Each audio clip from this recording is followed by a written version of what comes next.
tambah sepertiga. Baik, pemirsa, apa kabar Indonesia Malam kembali lagi hadir menemani Anda. Kami sudah tayangkan tadi bagaimana jejak kasus dari kelompok John K. Kasus penyerangan disertai pembunuhan yang dilakukan John K. di masa pembebasan bersyaratnya ini masih berlangsung. Sehingga kemudian kabar yang kita dengar pada hari ini, hak ini dicabut. Nah, untuk mengetahui dan juga mengulas lebih dalam lagi, sudah hadir di samping saya kriminolog Pak Thomas Sunario. Selamat malam, Pak Thomas. Selamat malam, Mbak Putri. Gimana kabarnya? Baik. Kabar baik. Ya. Baik, kita memang berdua di studio, tapi Ya. nanti kita juga akan terhubung dengan Bang Anton Sudanto yang juga merupakan penasehat hukum ataupun pengacara dari John K. tentunya. Tadi kita sudah lihat sedikit jejak kasus dari John K. Ya. Hari ini kemudian rencananya adalah dicabut, sedang dalam proses pembebasan bersyarat ini. Sebenarnya Pak Thomas, apa sih yang menjadi dasar di Jenpas ini untuk memberikan pembebasan bersyarat kepada narapidana yang pasti karena terlihat berkelakuan baik begitu selama menjalani masa penahanan atau seperti apa? Ya, yang pertama secara dari lamanya ya, itu yang sudah menjalani 2/3 masa hukumannya. Baik. Ya. Lalu tentu ada penilaian dari kelakuan baik ya dan macam-macam. Nah, ada juga dia melakukan suatu perbuatan yang kreatif misalnya ya. Dulu pernah saya pun terlibat, itu ada kelompok napi yang menamakan dirinya Persatuan Narapidana Indonesia, itu membuat fakultas hukum di dalam penjara. Nah, itu diikuti. Apa yang dilakukan? Seperti apa fakultas hukum di dalam penjara itu bekerja Pak? sama dengan Universitas yang di Cikin itu. Jadi memberikan pendidikan kepada para napi di sana, begitu? Iya. Dosennya yang datang ke LP. Yang ke dalam ya. Kalau nggak salah Universitas 17 Agustus apa? Yang di Cikin itu, ya. Itu. Nah, itu. Nah, tetapi secara umum yang saya lihat itu pembinaannya ya biasa-biasa saja ya. Jadi maksudnya pembinaan biasa-biasa saja, Pak Thomas? Artinya umumnya yang diberikan adalah yang sifatnya tradisional dan ini hanya untuk napi-napi kelas bawah, misalnya menjahit, ya, membuatnya ini. Nah, napi-napi yang dia kelas atas ya, bisa dia jadi di luar jagoan misalnya ya. Seperti John K. termasuk napi kelas atas ini. Ya.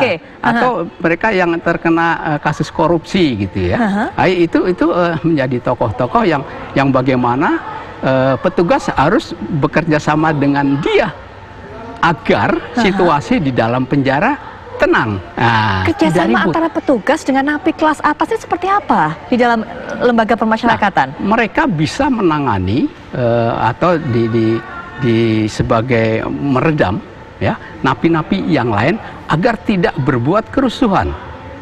Nah, itu hal yang paling tabu barangkali ya. Petugas itu intinya adalah bagaimana agar lapas itu tidak terjadi kerusuhan. Nah, intinya yang dari pihak napi dia kan ingin kebebasan sedikit. Nah, jadi yang terjadi adalah tukar-menukar kepentingan, simbiose. Nah, ini tentunya dengan imbalan ya. Ini imbalan seperti apa yang dimaksud Pak Thomas di sini? Setahu saya waktu saya masih banyak berkecimpung di ini ya dengan uang. Jadi apapun bisa dipengaruhi dengan uang.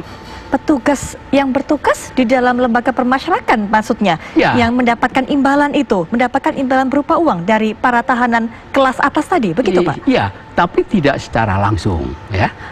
Mungkin melalui napinya juga ya.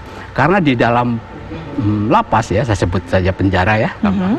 Itu ada napi yang ditunjuk sebagai pembantu petugas ya. Yang pertama itu yang sebut tamping. Baik. Nah, membantu apa ini Pak?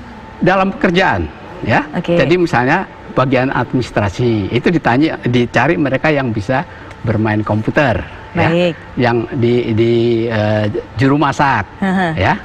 Nah, juga yang tamping penerimaan besukan ya dan macam-macam ya. Itu satu. Yang kedua ada yang lebih tinggi tingkatannya dari tamping. Itu yang disebut pemuka. Nah, pemuka ini intinya adalah napi yang punya uang. Karena dia seringkali harus mengadakan kegiatan-kegiatan yang dibawahinya, misalnya olahraga, ya, ada pembuka olahraga, ya, ada pemuka rumah ibadah, ada. Jadi menjadi semacam donatur di dalam LP semacam begitu? Donatur, ya. Artinya biasanya mereka yang berposisi sebagai ini, pemuka ini, Ya. yang kejahatannya biasanya apa? Korupsi begitu Pak? Korupsi, Ya, bisa narkoba? korupsi, bisa kejahatan, crime in the street, ya, pembunuhan, jadi jagoan dan sebagainya. Ini tokoh-tokoh itu, ya. Nah, ini resmi itu, legal, ya. Kalau tamping itu ada SK dari Kalapas, Ya. kalau pemuka itu dari kantor wilayah. Nah, kenapa itu jadi rebutan yang saya pedalaman pemuka, ya? Ketika remisi, pemuka itu mendapat tambahan keringanan lagi sepertiga hukumannya. Ini makanya saya kira nggak usah ribut-ribut kalau ada misalnya koruptor, ya. Kok kayaknya baru berapa tahun, ya, Sudah bebas. belum sesuai dengan yang putusan ini bisa bebas, ya. Dan ini seharusnya menteri pun tahu. Seharusnya menteri pun tahu? Seharusnya menteri tahu, gitu. Kalau menurut saya, ya, dulu kan ada yang bilang, oh kok bisa ini, ya, saya nggak sebut menterinya, ya. Ya, baik. Kok bisa ini, padahal dia belum sampai perhitungannya, tapi sudah cepat keluarnya. Betul, ya. Baik, ada pertimbangan hal seperti itu. Ya. Artinya menurut Pak Thomas John K di sini sebagai pemuka di tempat ya ditahan? Saya kira, ya, meskipun saya tidak terlibat langsung. Baik, ya. baik, Ya. baik. Ini masih perkiraan. Apa Ya. yang kita bicarakan ini adalah yang biasanya terjadi menurut Pak Thomas di dalam sebuah penjara, di dalam sebuah lapas. Betul. Kita juga masih terus mencoba mengkonfirmasi ataupun memberikan atau meminta keterangan dari Dijenpas. Masih akan kami coba hubungi. Kami juga nanti akan ajak Anda berbincang-bincang untuk lebih jauh lagi dengan tim pengacara dari John K. Tapi setelah jeda berikut ini kita akan jeda sejenak. Apa kabar Indonesia Malam akhir pekan akan segera kembali.